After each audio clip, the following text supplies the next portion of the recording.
So he says, Rob, well, this is my question. Rob, how do you make the justification that our founders gave us all the rights you appeal to without voting rights? They had no voting rights. Why is voting enshrines of freedom that you believe in when it has nothing to do with the inalienable rights that you appeal to? In fact, it was hang on. In fact, it was a bunch of, you could say, totalitarian people in charge of the nation who then dictated that you had these inalienable rights. Certainly nobody voted for them.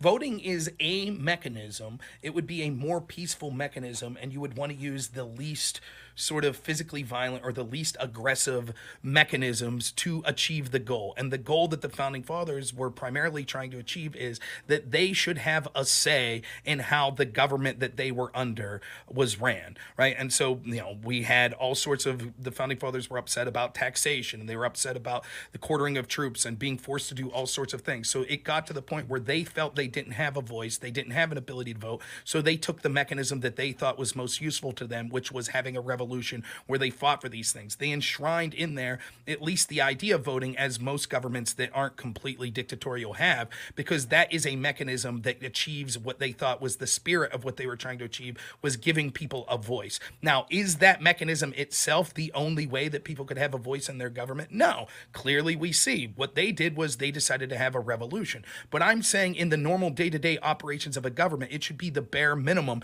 that the people have some sort of voice, and the mechanism that we're utilizing right now is voting. Jim Bob and the plan to take away women's voting, when voting hypothetically is one of the mechanisms of how we have a voice, would effectively take women's voice away from engaging into this process, which I'm against. Okay. Was piggybacking off of that, all of your rights came from rulers and not from the people. When the people vote, especially women, they vote your rights away, and your tyrants are the ones who give you the rights. The Magna Carta, given to you by what you would consider tyrants. Napoleonic Code, given to you by tyrants. The U.S. Constitution, given to you by tyrants. Voting seems to erode the very principles, again, which you're appealing to. That's what I don't understand. All of the rights which you want to see enshrined as inalienable, it's seemingly voting has done everything it can to erode them, not expand them. Well, not necessarily everything, but certainly you could say that Can there you are a lot name of one? things. I can't even think of one that voting has expanded. Sure, I would think that voting's expanded my right to, let me think. I guess you got to be difficult because I can't use the Bill of Rights, right? Because you would argue that that wasn't the result of voting. But those are the rights you're appealing to that was given to you by dictators, right? But it was people that were appointed through some sort of means that people elected, that people go to negotiate how this Constitution would be written, and then those individuals, in truly a Republican or a republic sense, voted and had discussions and agreements on how that Bill of Rights and how that Constitution would be written. But there are things that we vote on, like for example, you could say that some of the decisions in Florida here to vote to get back some of the rights, such as because they were already eroded, right? Well, it depends. You could say what right do you think voting has done anything to actually preserve versus eroding over time? So if you were to make the comparison of this right was strengthened through voting over time versus eroded over time, which one would it be? Well, but that's the nature of government in itself. So the larger that government gets, whether it be a dictatorship or elsewise, inevitably what's going to happen is you will get less freedoms. So the argument would be then over time, if we started off where we were just a collection of farmers that got together once in a while, and then we progressed through the Articles of Confederation that had more of a federalist mindset, then we progressed to the Constitution, you could say, well, yeah, you could see once we gave that government more authoritarian and more federal control that you ended up losing rights. And so there's a give and flow where sometimes voting takes more of those rights away, sometimes voting retrieves some of those rights. But isn't it true as a whole, since the start of voting in this country, that people have less freedoms than they did initially? Yes. But no, that's not what I'm asking. I'm asking, isn't it true that since people have been able to vote, they have voted more frequently to erode rights rather than vote to preserve them? I don't think that that's necessarily always the case.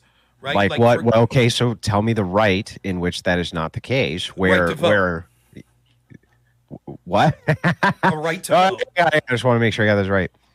So the only right that people have been preserving and not eroding through their vote is the right to do the thing itself, which is eroding all of the other rights which you appeal to. Well, no, I Doesn't don't that think sound that's paradoxical to you? well, it may sound paradoxical, but that is one right. So, for example, when we look at such as slaves, right, the freeing of the slaves, before people voted on it, we had slaves. The People slaves were didn't vote freed. on it, People didn't vote on what? on slavery. Sure, they did. No, they didn't. They didn't. They voted for the politicians that ended up. Yeah, but they passing the didn't. amendment. They didn't vote on slavery. What happened was an amendment was passed, just like Right. with the 19th Amendment. Amendment was passed. They Who didn't passed vote. the amendment? Yeah, nobody voted Who on passed the amendment? it. Which amendment? Who passed the amendment that freed the slaves? Yeah, the government. Or right? Yeah, the government. Okay, and who? How did that government get put in place? Did people vote for them? No, not That's no. not true. In It's a fact, in republic. fact, in fact, like pre-vote, how would people have voted that government in to give them the right to vote? No, but it's erroneous what you're saying. You're saying that there wasn't a direct ballot initiative, therefore it wasn't direct democracy, therefore they didn't vote. No, That's I mean not I'm how our saying system there was works. no. Yeah, no, it was how the system worked. Yeah, not- yeah, that's yeah. It is. not It is true. true. People could not. How could people have voted when they didn't have the right to vote? Rob, that doesn't make any sense. Now, let me be clear what you're suggesting here. So you're saying that if something gets passed into law that wasn't directly voted on by the people, but was instead voted on by their politicians, their congressmen and Who they senators, didn't vote for. Who they didn't vote for. who didn't vote for? Who the people didn't vote for because they didn't have the right to vote. So the blacks didn't vote, the slaves didn't vote, but No, other you're people you're voted. conflating two different things now. I'm talking about the right to vote itself. Okay. The right to vote itself, pre the right to vote. How were these politicians getting into office? It wasn't because people voted them in. But when you asked me, name me a situation where voting's led to more freedom, and I said the freeing of the slaves and giving them the right to vote, Yeah, you said that no was one. not direct, that was not people voting. That was Yes, the it was. government which was voting, the and that was government- through conquest, by the way. But that government was voted on by the people, and then when I point that out, you deflect. Except back for the to, but government it's- that was voted on by the people who they conquered, right?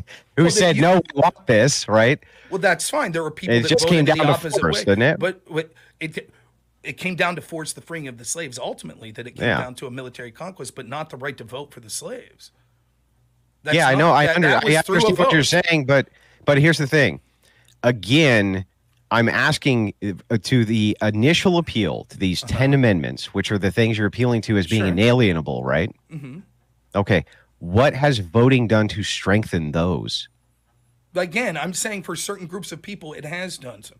I think that there have been, certainly you could make the argument, and I think this is absolutely true, that like take the First Amendment. Have we gotten to a situation where the way people vote have led to more restrictions on the First Amendment? Yeah, I think that's the case. Now, there is differences in how the First Amendment's interpreting today. In some senses, it's more loose than it used to be in the past. Things like libel laws and things like that used to be enforced more strictly.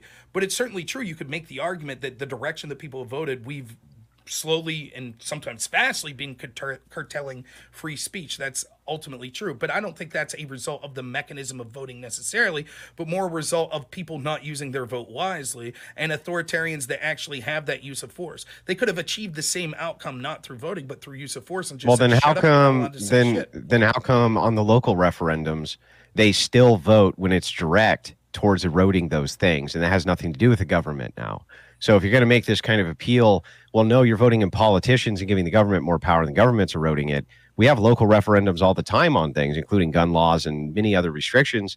Why is it you think that people still vote to erode those freedoms when it's direct? They always do, almost. And in fact, I it's can't even think of an instance where they don't. Sure, there's been direct referendums that I'm aware of things like communal farming and taking away restrictions on the ability for farmers to sell certain products. Those have nothing to do with your 10 rights, though, that you would appeal to, right? Your But then tell foundational me the rights. ballot initiatives that have to do with the Bill of Rights that you're talking about. The Second Give me- Amendment would be one. First Amendment an would be example- one. give me an Well, example of here's a First Amendment restriction. Could be various books in schools. It could be all sorts of different things, and those things are constantly put up as restrictions. Just not being able to walk around naked would be a restriction on the Give me First the Amendment, ballot right? initiative, though. Give me an example of the ballot initiative where that's been on the ballot. What for the restrictions of Like you can't walk around naked. Where was that? Well, ballot no. initiative? You can look. Well, actually, I can pull up a ton of different ballots on the local referendums for restrictions on First Amendment activities.